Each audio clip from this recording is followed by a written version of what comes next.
Just the Right Angle, giving you a quick update on some events that happened and some more important events that are coming up. So you can follow me at Just the Right Angle on Rumble, where I do broadcasts on several issues that affect you. Yesterday, Saturday, December 6th, was the Republican Party of Arkansas Winter Committee meeting, and it was held at the Arlington Hotel.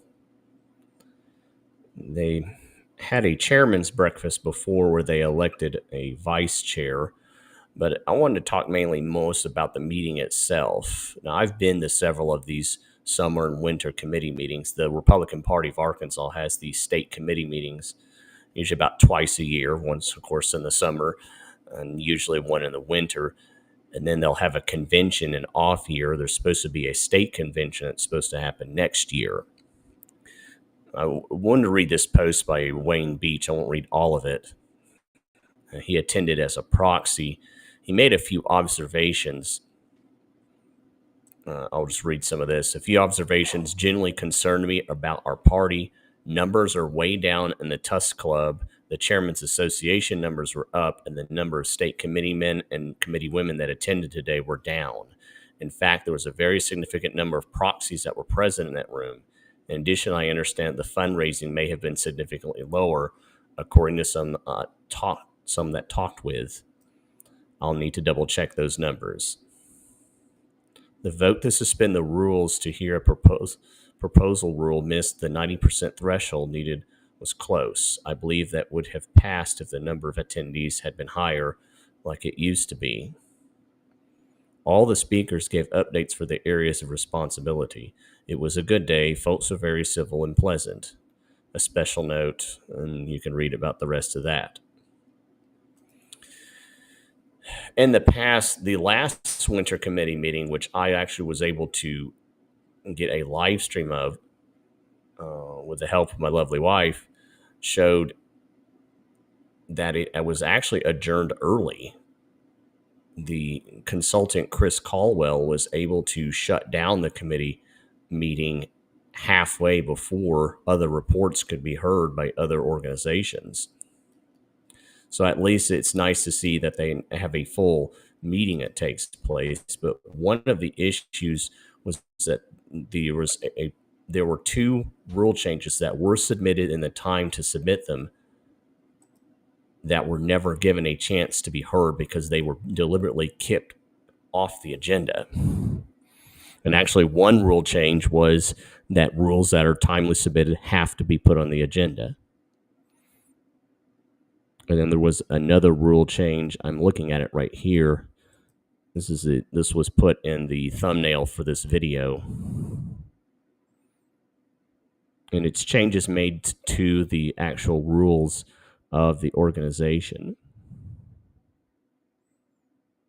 And this was one rule change. I believe there was another regarding Republican candidates that was submitted that was never heard. So again, the bottom line is, why are people not going to a lot of these meetings now? Why is there seems to be a less decline in people wanting to volunteer for the Republican Party? Is because consultants, the consultant class, still run the organization, and conservatives really don't have that much of a voice. A side note, in the past, these committee meetings usually had a fair number of guests, people that weren't voting members who could still attend. You had to pay, I believe you paid $25, usually it was $25 for a voting member and then $10 for guests. And so a lot of people who were new to politics, who just wanted to attend and see what was going on, would often be able to show up and interact with other people. Yet in the past, every one of these meetings, they have claimed that there is no room for guests, that there's simply, we can't have guests due to the capacity of the room. Here's another picture of the room, and I've shown this in other past committee meetings. There's always room for guests. There was plenty of room at this meeting as well. So they're just saying they're denying guests without and claiming that's due to lack of seating. But it's an absolute lie. There's always been room for guests to attend these meetings. And so when you have that kind of attitude, a lot of conservatives are leaving the Republican Party. A lot of them are still involved, but not wanting to get involved as much because they feel like they're being cheated. And until the conservatives can have a say in what goes on regarding this organization, people are going to continue to, falter and find other ways to advance conservatism. There actually is a Republican primaries coming up in March, and there will be several heated races regarding these kinds of issues. One of the big divisive issues regarding the Republican Party is the issue of the Franklin County Prison. And I recently found this thanks to Colt Shelby. Actually, let me share his tweet about this. Colt Shelby is in the Franklin County Prison area, and he posted some sections of an article from an organization called Gravel and Grit. I will go ahead and put here. Let me put the link to Wayne Beach's photo in the chat here so you can all see it.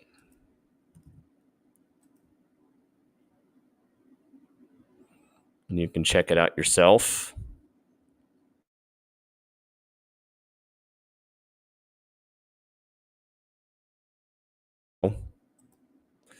This is from the organization called Gravel section of campaign finance and prison profiteering. But I wanted to go, Colt Shelby kind of put this in his Twitter page a little bit, some of the images. I'll talk about that and then go this. It was apparently $10,000.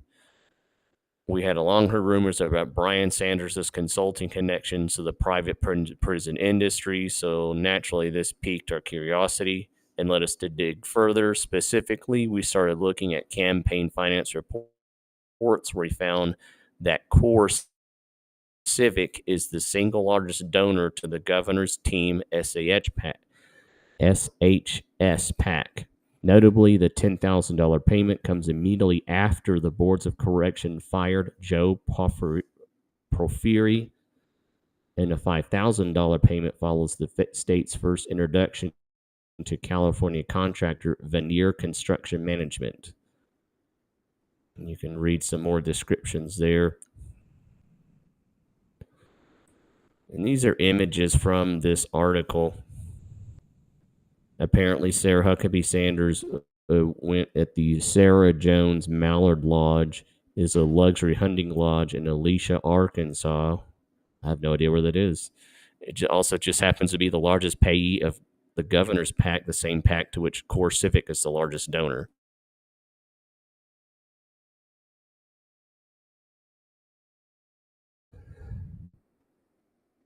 From the SHX PAC, it's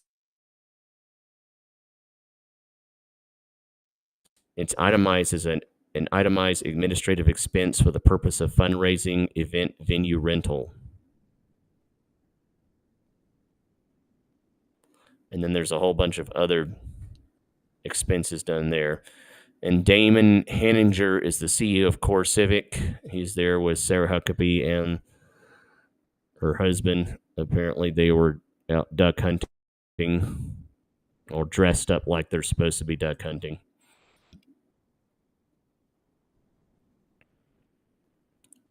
And so you can go look at the article Gravel and Grit, Follow the Money, where they go into a little more details about this. And they have lots of pictures and images.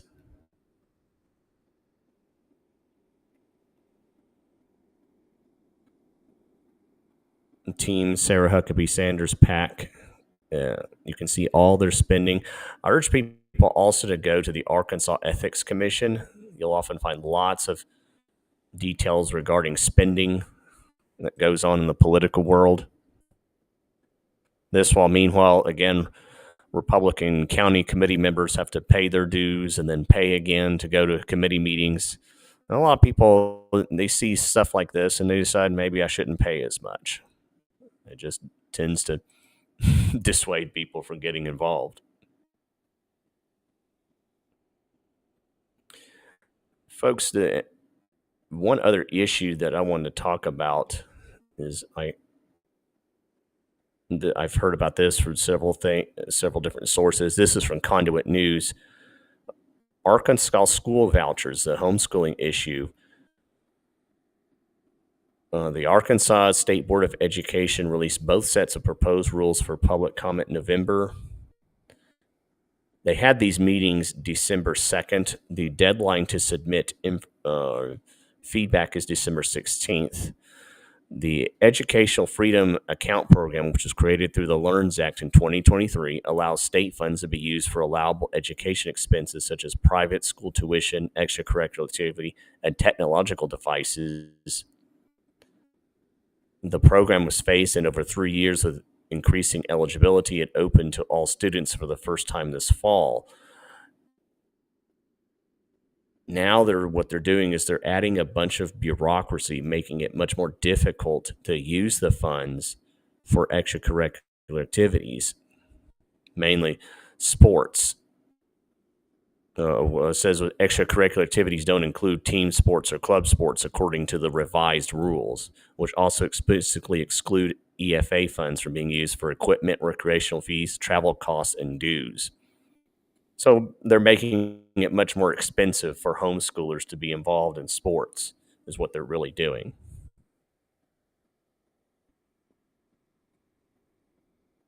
And public comment period lasts 30 days from the time they do this rule revision.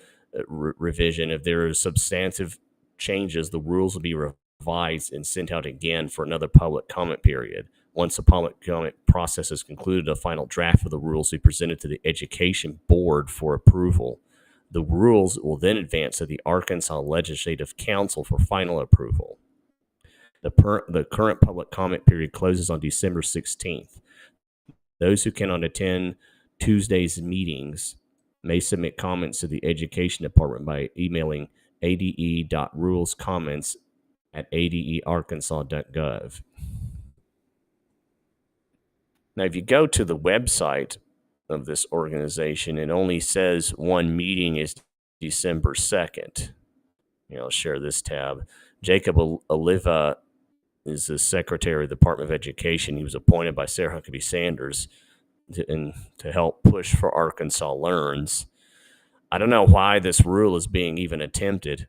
It does have a long way to go, but it needs to be, if people who like homeschooling need to provide their feedback regarding this.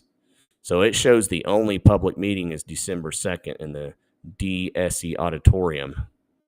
If there's another meeting regarding this, I don't know where it is. But I'll post here the email to you so you all can see this and send it to others. This is the email, ade.rulescomments@adarkansas.gov. Feel free to get this email and send it out to everyone else. Let them know that how you feel about this. Arkansas Learns was a huge issue during the last election. A lot of Republicans were elected in the effort to fight regarding public schools. There was recently several special elections that were millage tax increases that were defeated because a lot of people are tired of the public school system and the way its many failures and expenses. And so a lot of people have already, I've seen some people have already made some comments about this, but again, I haven't seen the footage of this public meeting they had December 2nd. But again, if you know of any other things that are going on regarding this or this Department of Education, let me know.